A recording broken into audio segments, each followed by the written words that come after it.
Hey mom, today was a reminder that being a teacher is only one part of who I am. My students see me for just a few hours a day, explaining lessons, guiding activities, and keeping the rhythm of the classroom steady. To them, I'm Teacher Austin, the person who teaches math, reads stories, or reminds them to line up quietly. That role is important, but it's only one piece of me.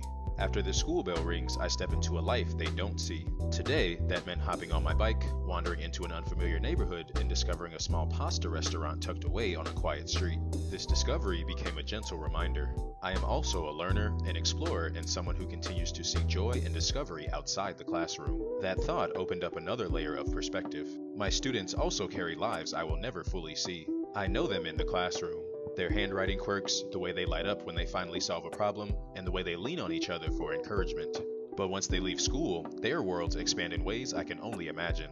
Family dinners, neighborhood games, quiet struggles, or small victories at home. Just as they know me through one lens, I know them through mine. We are only partial reflections to each other, and yet within that limited time and space, we manage to build something powerful. A relationship built on trust, curiosity, and learning. What I experience outside of school eventually flows back in, often in subtle ways.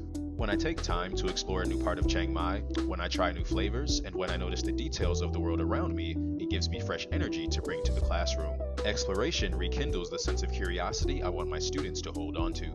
It reminds me what it feels like to step into the unknown, to let go of routine, and to be surprised. That perspective softens the way I teach and keeps me grounded in the truth that learning is not just about mastering content, it's about approaching the world with open eyes. It also highlights how much of who we are is invisible in a classroom. To my students, I am teacher, but I am also a cyclist, a wanderer, a seeker of good meals, and a person who finds joy in small discoveries. Those identities don't show up on the whiteboard or the lesson plan, but they shape the way I show up every morning. My patience, my humor, my ability to adapt, they're not separate from the life I live outside the school. They're fed by it. There's a hidden thread weaving it all together. The peace I find while biking, the spark I feel when tasting something new, and the reflection that comes from wandering down unfamiliar streets. All of those experiences travel back with me, even if my students never know their source. They sense the calm, the renewed energy, the fresh perspective, even without seeing where it comes from. And in a way, this is a quiet kind of teaching.